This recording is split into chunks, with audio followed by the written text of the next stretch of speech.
4 PM news network में दोस्तों आपका स्वागत है। मैं हूं आपके साथ राशिद ज़हीर।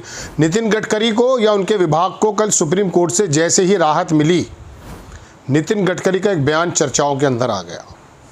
आप जानते हैं कि 9 तारीख में उपराष्ट्रपति के चुनाव भी हैं और 17 सितंबर को मोदी जी 75 वर्ष के होने वाले हैं। और देश में एक चर्चा ये चल रही थी कि साहब प्रधानमंत्री जी की जगह, मोदी जी की जगह अगर किसी को लेनी चाहिए तो वो नितिन गडकरी हैं। नितिन गडकरी के खिलाफ सामने से भी और पीछे से भी जिस प्रकार से वार होते हैं वो आप अच्छी तरह से जानते हैं, हम भी आपके सामने अक्सर ले आते हैं। अब नितिन गडकरी की जो एथेनॉल के बारे में बात आई थी, हमने भी आपको खबर बताई थी। सरकार किस प्रकार से लेकर आई, सुप्रीम कोर्ट ने किस प्रकार से उसको सुना। हालांकि वो E20 के मद्देनज़र जो याचिका थी उसको खारिज कर दिया गया। अब 20% डीजल और पेट्रोल में एथेनॉल मिलेगा। ये बात दीगर है कि नितिन गडकरी के बेटे को सबसे ज़्यादा फ़ायदा पहुंच रहा है। लेकिन इन तरह की खबरों को लेकर के आने में ये वाली बात भी है। मैंने हालांकि इसके आपको बिल्कुल पक्ष की बात बताई थी कि गाड़ियों का माइलेज कैसे ख़त्म होने वाला है या किस तरह की चर्चाएँ हैं। लेकिन बहरहाल सुप्रीम कोर्ट का बयान आया। मैं आपसे ये बताना चाहता हूं दोस्तों कि नितिन गडकरी का एक बयान सामने आया, मैं आपको पढ़कर सुनाऊंगा।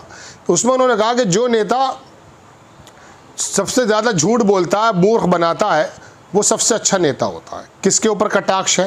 पहली लाइन में आप समझ जाएंगे कि मूर्ख बनाने वाला नेता कौन है। जो जितना झूठ बोलता है उतना ही मूर्ख बनाता है। हैरत की बात है, मूर्ख बनने वाले कितने बड़े मूर्ख हैं। मुझे तो देश के अंदर जब ये लोग नारे लगाते हुए नज़र आते हैं ना, धूप में, बारिश में, धूल में, मिट्टी में, तूफ़ान में, तो मुझे लगता है कि अगर अपनी नौकरी के लिए, अपने घर के उत्थान के लिए इतना काम कर लेते, ये पट्टे पहन के जो गले में चलते हैं, तो कम से कम इनकी बीवियाँ भी इनकी इज्जत करती, इनके बच्चे भी कहते कि कुछ ना कुछ अच्छा किया है। लेकिन क्या करें, एक नेता का मैं कह सकता हूँ सानिध्य पाने के लिए इस कदर काम करता कि चौकी में, थाने में जाकर के चौड़ा होकर बैठ जाऊँगा। बहुत सारे नेता तो उत्तर प्रदेश में ऐसे हैं दोस्तों। एक ओम प्रकाश राजभर है, आप यकीन मानिए मुझे बड़ी अपने आप को मैं बड़े अक्षरविंदा महसूस करता हूँ जब मैं कुछ नेताओं को देखता हूँ। मैंने ये देखा कि उसने एक बयान में कहा, ओम प्रकाश जी ने, कि बस 20-25 रुपये का पट्टा ले लेना, पीले रंग का, थाने में कह देना ओम प्रकाश का आदमी हूँ। ये कोई बात है भला? एक वो क्या नाम है उनका, निषाद, मतलब अपने अपने समुदाय को नेतागिरी कर रहे हैं। रोज़ाना नए बातें इनके मुँह से, मुझे कहीं से बस क्या बताऊँ आपको, मैं बहुत सारी चीज़ों से बंधा होता हूँ। मेरा तो मन भी नहीं लगता इन लोगों की बात करने में। लेकिन बहरहाल लोग चुनते हैं भाई उनको, लोग उनको पसंद करते हैं। कुछ इनके अंदर कुछ ऐसे ही शुरुआत की थी, ऑटो से, रक्षा से, खेत से, खलिहान से, और धीरे धीरे झूठ बोलता बोलता, नफ़रतें फैलाता फैलाता सर्वोच्च स्थान पर चला जाता है। ऐसा भी होता है। बहरहाल दोस्तों बात यह है कि अब नितिन गडकरी ने जो बयान कहा है, मैं उसका वीडियो ढूंढ रहा था। हमारे एडिटर को अगर मिला तो वो लगाएंगे ज़रूर, लेकिन मैं आपको खबर पढ़कर सुनाता हूँ कि उन्होंने कहा क्या है। उन्होंने NDTV ने लिखा कि जो लोगों को मूर्ख बना सकता है वही सबसे अच्छा नेता है। मूर्ख बना सकता है, मूर्ख बने हो तुम, मैं भी बनाऊँ। ये क्या बोल गए नितिन गडकरी? नितिन गडकरी ने नागपुर के कार्यक्रम में कहा कि मैं जिस क्षेत्र में काम करता हूँ वहाँ पूरे मन से सच बोलना मना है। जो लोगों को सबसे अच्छा मूर्ख बना सकता है वही सबसे अच्छा नेता हो सकता है। ये खबर आप सुन चुके हैं, लेकिन मैं किस मद्देनज़र लेकर आया हूँ बताऊँगा अभी आपको। नितिन गडकरी के बयान देने के लिए जाने जाते हैं केंद्रीय गडकरी। एक और बेबाक बयान सामने आया। नागपुर के कार्यक्रम में गडकरी ने राजनेताओं को लेकर ऐसा बयान दे दिया जिससे शायद आपने किसी केंद्रीय मंत्री स्तर के नेता से मुँह से सुना हो। लोग कहते तो हैं कि नेता वोट हासिल करने के लिए झूठे वादों के जाल में जनता को फंसाते हैं, जनता को मूर्ख बताते हैं। यही बात केंद्रीय मंत्री नितिन गडकरी ने सार्वजनिक मंच से कही, जिसे सुनकर लोग चौंक गए। नितिन गडकरी ने नागपुर के कार्यक्रम में कहा कि मैं जिस क्षेत्र में काम करता हूं वहां पूरे मन से सच बोलना मना है। जो लोगों को सबसे अच्छा मूर्ख बना सकता है वही सबसे अच्छा नेता होता है। 15 लाख आ गए तुम्हारी जेब में, 2 करोड़ नौकरी मिल गई। 2 करोड़ नौकरी परिवार का मतलब था 11 साल, 22 करोड़ नौकरी। एक परिवार को अगर एक बंदे को मिल जाती तो 5 लोगों का भारत भरण पोषण कर लेता। वो 22 करोड़ नौकरी को 5 से गुणा कर दो तो 100 करोड़ लोग हो जाते हैं। लेकिन 100 करोड़ तो लाइन में लगा दिए साहब 5 किलो की, और आपको पता भी नहीं चला। लड़ने मरने को तैयार है सोशल मीडिया पर। मैं देखता हूँ कि मेरा फेसबुक पेज है, वहाँ पर बहुत सारे ऐसे लोग हैं धार्मिक पशु, वो ज़रा सी बात करते फट पड़ते हैं, चाहे वो कहीं भी रह रहे हों। पढ़े लिखे लोगों की बात बता रहा हूँ मैं आपको। बस 2 करोड़ नौकरी का सवाल कर लेना आप। 15 लाख तो उन्होंने वाकई जुमला कहा था, अमित शाह ने भी कह दिया।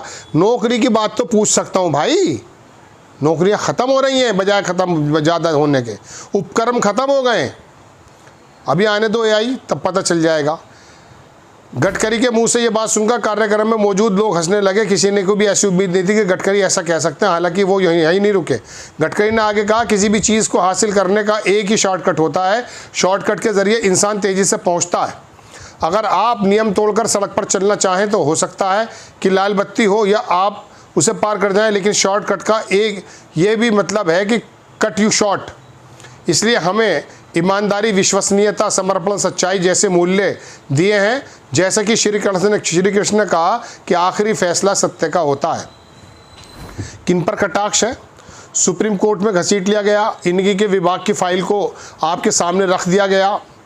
अब बात यह है कि ये जो मैंने उपराष्ट्रपति चुनाव की बात कही दोस्तों, एक अजीब व गरीब चर्चा ये है कि मोदी जी का ये चुनाव जो 2024 में जीत कर वो आए, 1 साल उनका हो भी चुका है, हालांकि वो सीट से हटेंगे नहीं। ये तो मोहन भागवत भी क्लियर कर गए। मैंने तो बहुत पहले कह दिया था कि एक दिन पहले भी इस्तीफ़ा नहीं होगा। पिछले दिनों बात चल रही थी 2024 से पहले कि वो इस्तीफ़ा दे देंगे 6 महीने पहले। मैंने कहा था कि 1 मिनट पहले भी जिस आदमी को इस सीट का आदत पड़ जाती है ना, वो सीट के बिना रह नहीं सकता है। याद रखिएगा मेरी बात। वो सोचता ही कुछ और है, उसके दिमाग में तो बात ही कुछ और आ जाती है। तो अब नितिन गडकरी का ये जो बात, सुप्रीम कोर्ट से भी उनको राहत मिल गई है। उनको ये भी पता कि मुझे बार बार इन मामलों में लाता कौन है, मेरे विभागों की फाइलों को लोगों के सामने लाता कौन है।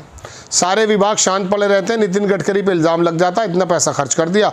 राफेल के अंदर कितना पैसा खर्च करा बताया आपने किसी को? दोस्तों बात यह है कि नितिन गडकरी के बारे में ये बयान किसके ऊपर फिट बैठता है।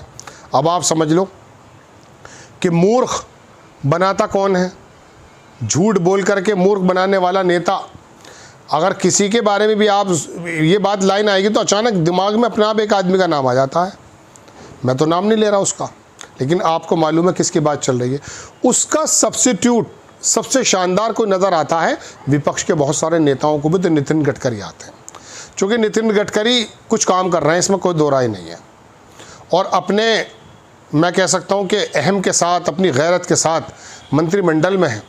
बहुत सारी जगह पर कतरने की कोशिश की जाती है, लेकिन वो आदमी अपनी धार बना रहा है, उसको हटाना मुमकिन नहीं हो पा रहा है। बाकी सबको तो कर दिया है। एक उत्तर प्रदेश में योगी आदित्यनाथ लकड़ी बन गए हिंदुत्व की, वो उनको नहीं हटाया जा रहा। एक नितिन गडकरी को चारों तरफ से घेरा जा रहा है, उनकी पर्सनैलिटी को धूमिल किया जा रहा है। 3.5 लाख वोटें घटा दी गई। उनका खुद का कहना कि मेरे क्षेत्र में मुझे हरवाने की कोशिश की गई। एक मैनेजमेंट है ना जिसको मालूम था कि ये सीटें तो हम आराम से जीत रहे हैं, बाकी सीटों पर मैनेजमेंट करना है, किसी को बढ़ा देते हैं, किसी को घटा देते हैं। तो नितिन गडकरी का यह बयान ऐसे समय में आया जब वो सुप्रीम कोर्ट से भी राहत पा गया उनका विभाग, और जाहिर सी बात है उन्होंने कटाक्ष किस पे किया है दोस्तों, ये देखने की बात है। उपराष्ट्रपति के चुनाव के बाद अगर उपराष्ट्रपति चुनाव में ज़रा सा भी ऊपर नीचे कुछ हो जाता है, होगा नहीं, तो आपको मैं सच बता रहा हूँ मोदी जी की सीट पे खतरा मंडराने लगेगा। जय हिंद।